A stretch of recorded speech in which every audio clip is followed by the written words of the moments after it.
Vladimir Putin fired Russia's top general after 5,000 soldiers were killed, 36 tanks and 94 armored vehicles destroyed. Journalist David Aver of The Sun newspaper, based in London, reported on Vladimir Putin fires top Russian general behind massacre in Volodar. Commander leading Ukraine assault becomes most senior military dismissal of this year, amid catastrophic losses, meaning Vladimir Putin fires top Russian general behind the Volodar massacre. Commanding the invasion of Ukraine became the highest-ranking military official this year to be fired amid catastrophic losses. A Russian commander who led attacks in Ukraine that left thousands dead has been officially removed from his post. General Rustem Muradov led Russia's Eastern Army for nearly a year, taking over the role after his predecessor's failed attempt to attack Kyiv during the first weeks of the war. Muradov, a close ally of Russian military commander Valery Gerasimov, earlier this year launched an attack on the mining town of Volodar in the eastern Donetsk region in broad daylight, ended in complete disaster. Survivors say a 5,000-strong Marine brigade was almost wiped out and at least 130 armored vehicles, including 36 tanks, were destroyed. Shocking aerial footage taken by a Ukrainian drone shows corpses and wreckage of vehicles strewn across fields around the town. Muradov was also involved in planning a similar attack on the village of Pavlivka, in which hundreds of Putin's soldiers were shot down. Britain's Ministry of Defence says his departure is the highest-level military layoff as of 2023, but warns it is more likely as Moscow falls short of its goals in eastern Ukraine. The Russian Ministry of Defence has most likely removed General Rustem Muradov from his position as commander of the Eastern Army Group in Ukraine, reads an intelligence update from the UK Ministry of Defence Intelligence. The Eastern Army under Muradov's command has suffered particularly heavy casualties in recent months as their poorly planned attacks repeatedly failed to capture the town of Volodar. Of the Donetsk region, Muradov's dismissal will be welcomed by many Russian military commentators, bloggers, and media personalities, who in the days following the Volodar massacre in February called for public trials to punish the perpetrators. Commanders and generals were behind the losses. Some of them are total idiots, said Igor Strelkov-Gurkin, a former Russian intelligence officer who helped orchestrate the 2014 pro-Moscow uprisings in Donetsk and Crimea. Foolishness, all the mistakes made in the past are repeated. Gurkin complained that Russian troops, including many of their best Marines, special forces, and tank crews, were being beaten down like turkeys in a shooting range as the Ukrainians held higher positions without much difficulty. One particular Russian unit, the 155th Marine Brigade of the Pacific Fleet, lost hundreds of men in Muradov's poorly planned attack on Pavlivka in late 2022. Survivors' rebels then wrote a letter to the regional governor blaming Muradov for their alarming casualties and demanding his replacement, but their pleas were ignored. Just a few months later, the 155th Brigade was sent by Muradov to Volodar and was almost completely annihilated.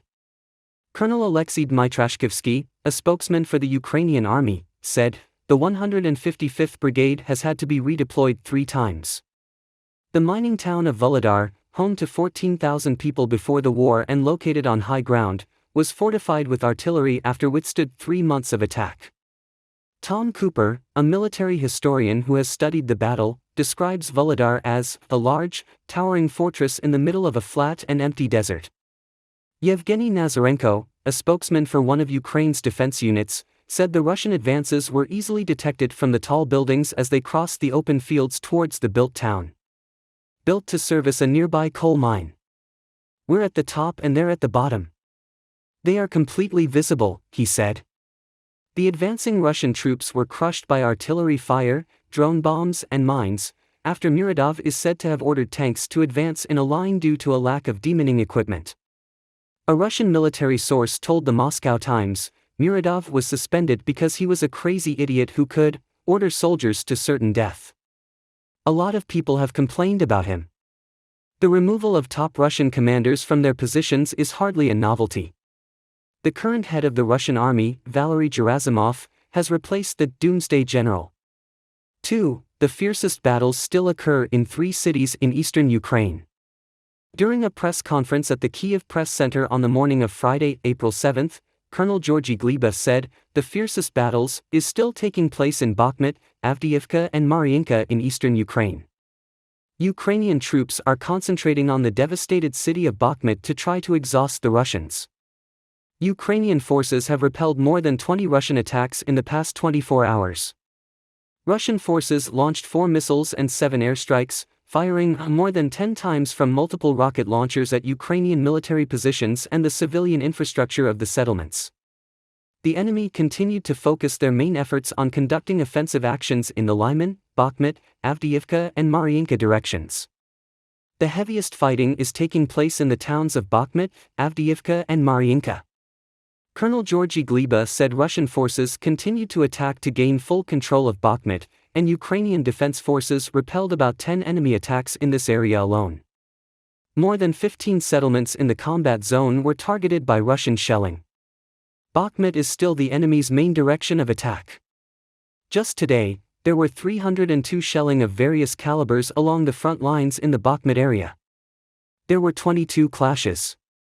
He said that the Wagner army in Bakhmut, replenited by Russian prisoners, has now been disbanded and replaced by paratroopers and motorized rifle units of the regulars, largely composed of soldiers. Newly mobilized. In the last 24 hours, the Russians lost 390 soldiers, 2 tanks, 8 armored vehicles, 7 artillery systems, an air defense system and a helicopter. Overall, from February 24, 2022 to April 6, 176,630 Russian soldiers were eliminated from the battle. Russian losses also included 3,631 tanks, 7,013 armored vehicles, 2,714 artillery systems, 532 multiple launch missile systems, 281 air defense combat systems, 306 aircraft, 292 helicopters, 2,287 drones, 911 cruise missiles, 18 warships, 5,574 troop and fuel transport vehicles, and 302 special equipment units. 3. U.S. comment on the military situation in Ukraine. Russia has made very slow progress in Bakhmut over the past 6 months. Russian forces have made very slow progress in Bakhmut over the past 6 months, despite deploying a large number of troops and suffering heavy losses, Major General John Kirby, communications coordinator for the National Security Council, said at a press conference on Wednesday. Over the past few weeks, he said, Russia's progress could be measured in meters, calling Wagner founder Yevgeny Prigozhin's weekend claim that Bakhmut had been taken a pretty cool effort. Hope. Such a statement is aimed at the domestic Russian public. We currently believe that the Russians are not yet in complete control of Bakhmut, the Ukrainians are still able to resist the Russian and Wagner forces.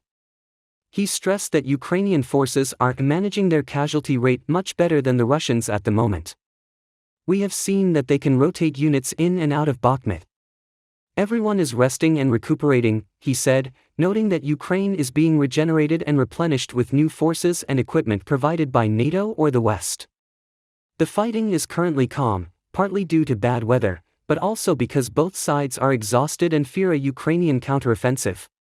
Not a single spot in the city remains. It won't be like what it could have been a year ago. Bakhmut is completely destroyed, uninhabitable by any conventional standards.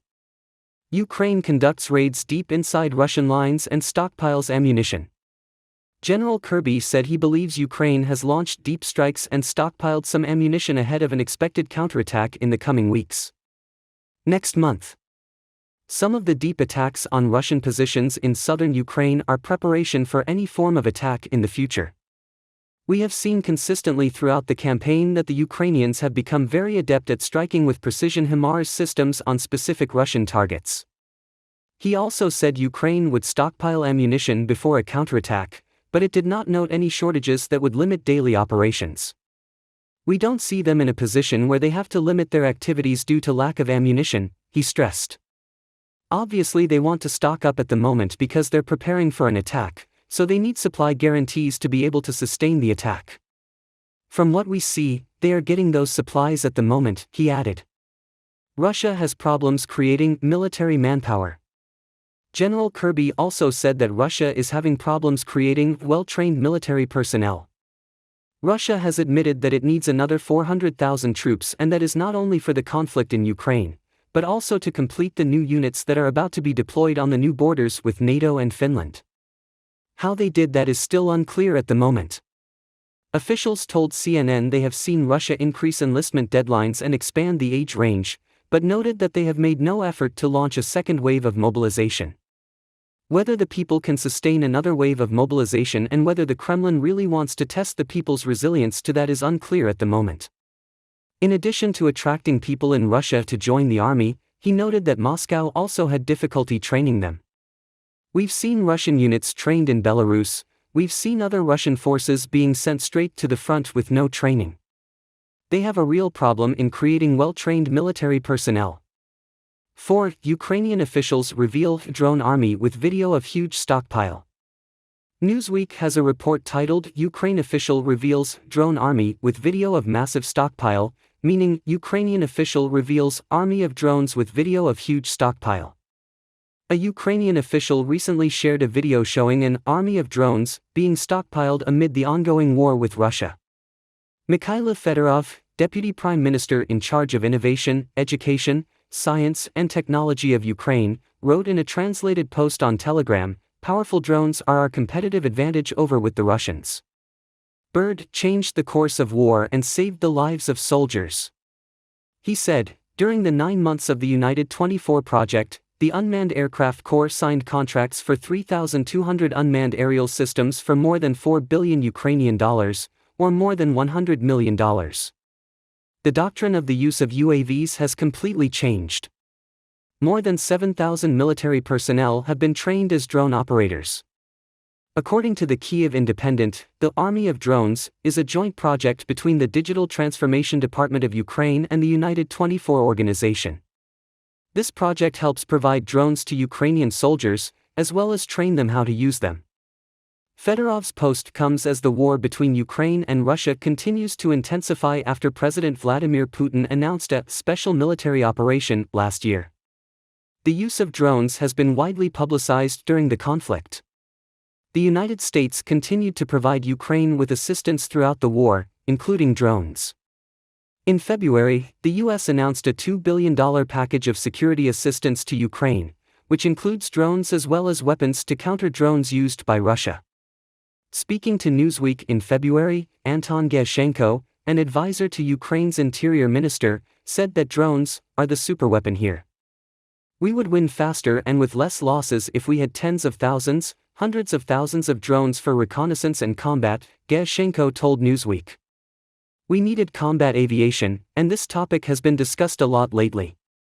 And also, as I always say, this war is a war of drones, they are the superweapon here. On the other side of the war, Russia is said to be using an Iranian-made Shahed-136 drone.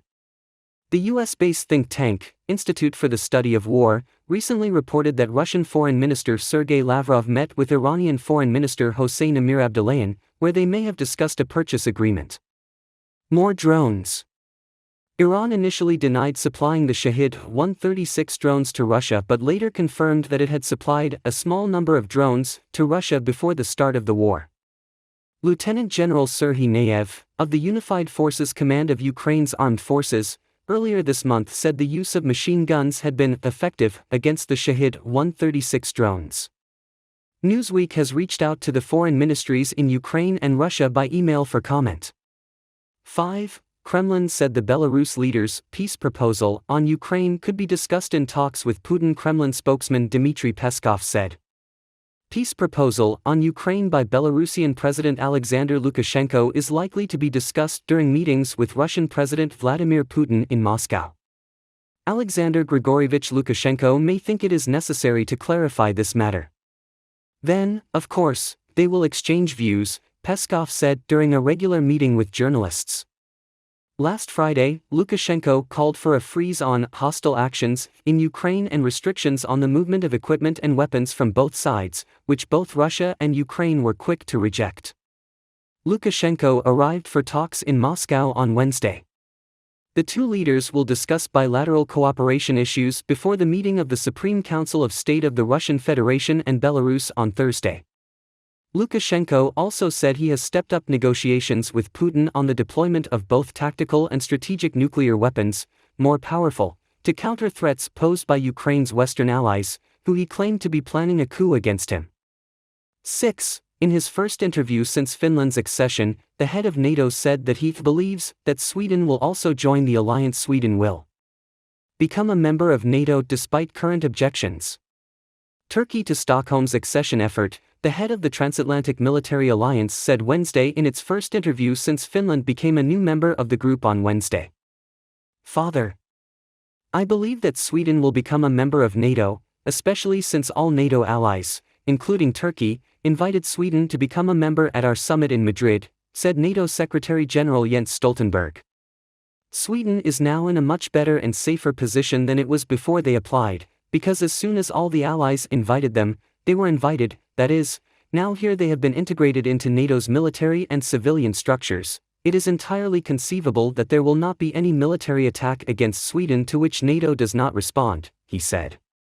Finland officially became the 31st member of the North Atlantic Treaty Organization on Tuesday, marking a major shift in the security landscape in northeastern Europe, adding some 1,300 kilometers to its border alliance with Russia.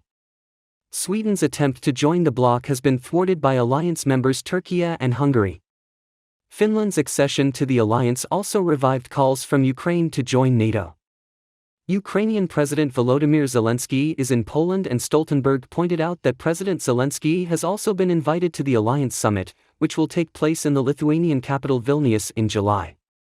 NATO's position is that Ukraine will become a member of the alliance.